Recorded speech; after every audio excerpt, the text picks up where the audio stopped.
Merci. Merci mes amis les modérateurs. J'ai le plaisir de partager avec vous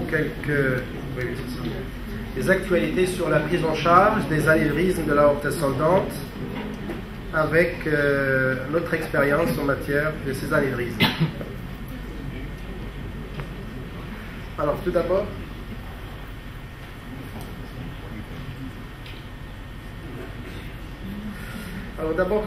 comme introduction, quand on s'intéresse aux anévrismes de l'aorte ascendante, aux anévrismes thoraciques, tout ce qui est sous-diaphragmatique, alors il faut savoir que la majorité des anévrismes siègent au niveau de l'aorte ascendante. C'est une zone vulnérable à la sortie du ventricule gauche et qui est riche en tissu élastique, et c'est là où ça se dilate. Deuxième notion, ces anévrismes sont essentiellement d'origine dystrophique. Contrairement à l'aorte abdominale liée à l'athérosclérose, là dans l'aorte thoracique, c'est la dystrophie avec des maladies de tissu élastique. Cette pathologie a beaucoup bénéficié des progrès en matière d'imagerie vaginitrique, mais il y a beaucoup d'inconnus, beaucoup de problèmes qui restent à résoudre. Alors, je vais commencer par des choses très basiques. Il y a une confusion anatomique, une confusion en matière de terminologie, puisque l'aorte ascendante, elle est mal définie par les cardiologues et chirurgiens. Pour certains, l'aorte ascendante, ça démarre à partir de l'anneau jusqu'au TABC. Pour d'autres, l'aorte ascendante, c'est juste la portion au-dessus du sinus. Mais il faut savoir que dans les recommandations, l'aorte ascendante comprend aussi bien le tube suscoronaire que les sinus. Mais le reproche qu'on peut faire à ces recommandations, c'est qu'on va mettre dans le même palier les sinus et l'aorte suscoronaire. Les sinus, c'est une zone trop complexe où il y a les coronaires à implantés, alors qu'en haut, il y a juste un tube à mettre et les recommandations sont basées sur le diamètre et donc il y a un problème à résoudre. Alors, deuxième notion, ça c'est un message pour les cardiologues, c'est que la chirurgie se base sur les mensurations de diamètre. Il y a une variabilité très importante entre opérateurs et entre la technique utilisée. En matière d'échocardiographie, qui mesure le diamètre interne, c'est-à-dire la paroi interne de l'aorte, alors que le scanner et l'IRM, en général, ils mesurent la paroi externe. Donc, il y a une différence entre le scanner et l'échographie d'environ 2 à 3 mm. Deuxième chose aussi importante, quand on fait le scanner,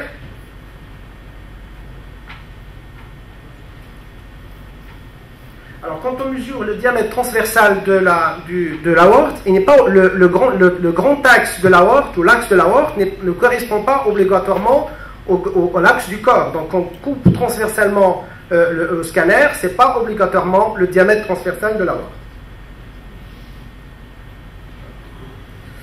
Alors, troisième problème, c'est en matière de diagnostic. Il y a un véritable retard diagnostique. Les anévrismes thoraciques sont aussi symptomatiques. Il n'y a pas beaucoup de symptômes. Et souvent, ils se révèlent par une complication, dissection, rupture au mur subite. Et donc, il y a souvent un retard diagnostique. Et en moyenne, il y a un délai de 10 ans avant le diagnostic de l'anévrisme. Alors, j'arrive au point essentiel en matière de la prise en charge, c'est l'indication opératoire. Quand est-ce qu'on va proposer à un malade qui, supposant être polysymptomatique, il ne se plaint de rien, mais chez qui on découvre un anévrisme de l'aorte ascendante, et on va le proposer, soi-disant, une chirurgie prophylactique pour éviter une complication potentielle. On va l'opérer aussi pour éviter l'aggravation d'une fuite aortique. Eh bien, la philosophie se base sur la mise en balance de risque opératoire, qui est actuellement aux alentours de 1 à 4%, par rapport au risque évolutif de l'anévrisme chez ce patient. Alors, le risque évolutif a été étudié par l'étude de Yale durant les années 90, et on a essayé de suivre un peu l'histoire naturelle des anévrismes. Qu'est-ce qu'on a constaté? D'abord, il y a une augmentation exponentielle. L'augmentation du diamètre n'est pas linéaire de le temps. Et deuxièmement, c'est que l'augmentation du diamètre, à un certain moment, il y a un décrochage, il y a une augmentation importante du risque de complications. À partir de 60 mm, le patient a un risque de 34% de faire une rupture en dissection. Donc, le diamètre de 6 cm a été retenu comme une zone frontière. Mais statistiquement, quand on analyse statistiquement, si on attend 60 cm, on va perdre la moitié du malade. Donc, le cutoff a été fixé à 55 mm. Alors, et avec le temps, on s'est avéré qu'en fait, le diamètre n'était pas suffisant, parce que certains patients avaient 44, 40, et malheureusement, ils présentaient des complications. Donc, on s'est dit, il y a probablement, en plus du diamètre, il y a un autre problème qui va faire apparaître la complication. Alors, la première des choses, on a pensé à rapporter le diamètre à la surface corporelle. Ça, c'est une chose qui est importante. Là, on voit sur la diapo, un patient qui a par exemple 6 cm, on peut le classer à haut risque ou à moyen risque, ou à bas risque en fonction de sa surface corporelle. Alors, avec le temps aussi, durant les années 2010, les recommandations, on a fait une distinction nette entre les patients qui ont une maladie génétique sous-jacente et les patients sans maladie génétique. Le patient qui a une élastopathie, malade de Marfan ou autre, on a proposé d'être un peu plus agressif et la chirurgie était proposée à partir de 50 mm, alors que chez les patients sans élastopathie, la chirurgie est proposée à partir de 55 mm. Et de là est apparu le concept d'aorte à risque. Chez un patient, soit que le patient présente à l'interrogatoire un antécédent familial de dissection de mort subite, on constate une augmentation du diamètre de l'aorte entre deux examens 5 mm durant une année, plus de 5 mm durant une année, l'existence d'une bicuspidie avec hypertension artérielle et coartation, ou bien une femme désireuse de grossesse et porteuse d'une maladie génétique. Alors dans cette situation, il faut absolument essayer de proposer plutôt la chirurgie avant le cutoff de 55 ou de 50 pour le Marfan. Alors les recommandations sont claires ici, et il faut absolument prendre en considération les risques surajoutés. Alors en 2010 en fait, qu'est-ce qu'il y avait? On a fait classer les bicuspidies parmi les maladies qui sont à haut risque. On proposait les malades qui ont bicuspidie à partir de 50 mm. Et avec le temps, il y avait d'abord le registre international de dissection, et c'est avéré qu'il n'y avait pas beaucoup de bicuspidie dans le registre de dissection. Et on est revenu en 2014 pour dire attention, pour les bicuspidies, il faut les opérer plutôt à partir de 55 mm et non pas à 50 mm. Donc il faut faire attention, toute la littérature entre 2010 et 2014, on est un peu agressif vis-à-vis de la bicuspidie. Bien sûr, quand le patient a une valvulopathie qui est avancée, sténose ou insuffisance aortique, où il y a l'indication opératoire, dans ce cas, il faut penser à faire un geste sur l'aorte à partir de 45 mm, quel que soit le malade, que ce soit une tricuspidie ou une bicuspidie. Alors maintenant, comment opérer? Le patient est proposé à la chirurgie. L'intervention, si vous voulez, standard, c'est l'intervention de Benta, qui est plus ancien, depuis les années 68. Il y a eu quelques modifications techniques. Il reste le traitement de référence. Évidemment, l'inconvénient, c'est la valve mécanique, avec les accidents emboliques. Mais en fait, quand on voit la littérature, ces complications emboliques ne sont pas très importantes, comparativement aux valves, aux prothèses mécaniques aortiques. Pourquoi? Parce que quand on voit une valve aortique ici, il n'y a pas de... malheureusement, quand on pose une valve aortique isolée, souvent la collerette et les fils sont en intraliminaire. Alors quand on fait une intervention de Benta, tout ce qui est un peu tissu sale, collerette et fils sont un peu extraliminaires et la voie aortique elle est relativement propre, ce qui explique un peu, malgré la complexité de montage, le risque embolique il est proche d'une valve aortique normale. Alors évidemment, quand il y a une contre-indication au traitement anticoagulant, on propose un Benta biologique. Le tube sus-coronaire contre l'anévrisme, elle est au-dessus des sinus. Alors on arrive à l'actualité, c'est la chirurgie conservatrice. C'est-à-dire, chez un patient qui a un anévrisme de l'aorte ascendante, on sait que le problème c'est la paroi aortique qui va se disséquer, il va se rompre. Si le malade il a une valve aortique qui est peu malade, pas trop malade, on peut se permettre de faire une chirurgie en réséquant toute la paroi aortique et on va conserver uniquement les sigmoïdes aortiques. Donc il y a deux techniques. Il y a la technique de remodeling de Yacoub qui consiste à couper toute la paroi aortique et conserver uniquement les trois sigmoïdes.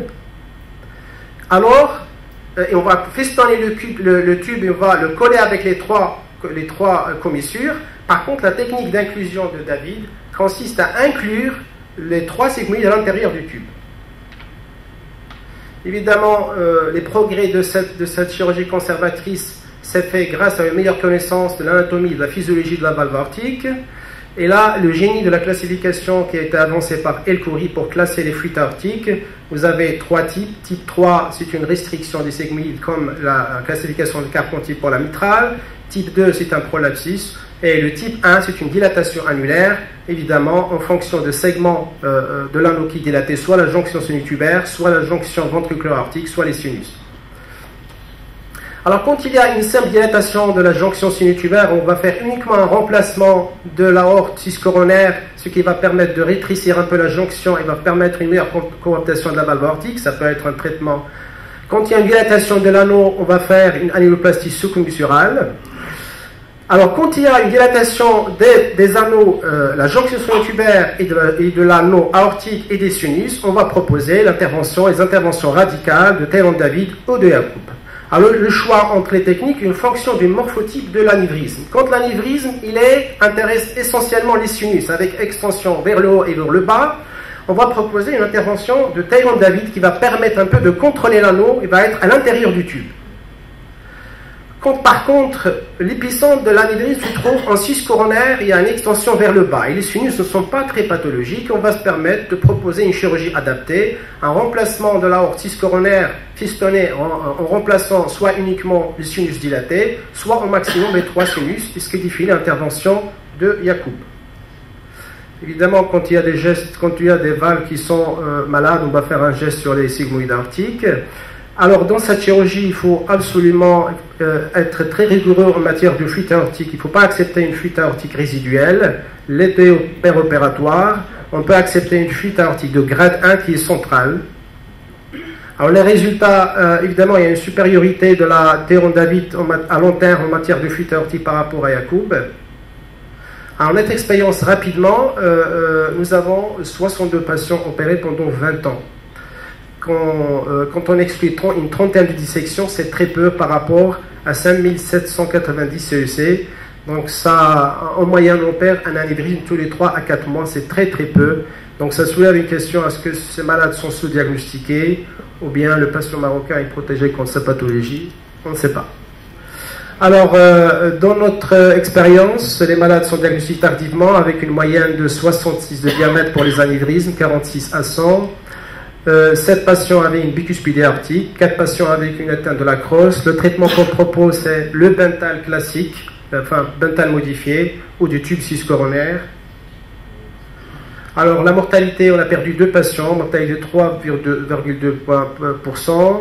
Les complications, c'est essentiellement, ce qu'il faut retenir, 5 patients ont eu un appareillage pour pacemaker. Alors, c'est un exemple de patient qu'on a opéré, un patient de 40 ans avec un anévrisme géant intéressant l'aorte et la crosse, et un remplacement de la crosse et de l'aorte ascendante. Alors, en conclusion, la tendance en 2016, la bicuspidie sans facteur de risque, elle est actuellement proposée à la chirurgie comme un patient qui a une tricuspidie, c'est-à-dire à 55 mm. Les patients qui ont un marfan, c'est 50 mm. Ayant en plus le concept d'aorte à risque, c'est les patients qui ont antécédent familial de problèmes aortiques entre 45 et 50 mm. Alors, le deuxième point en matière de technique, c'est la chirurgie conservatrice de la valve aortique.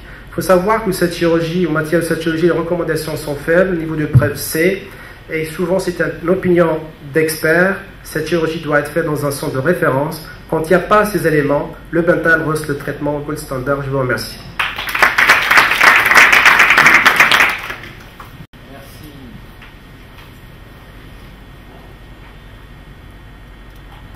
Professeur Morel pour cette présentation exhaustive.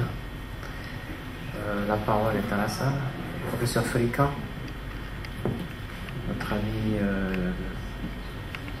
de Sfax, qui nous présentera aussi la chirurgie médiane tout à l'heure. Merci beaucoup.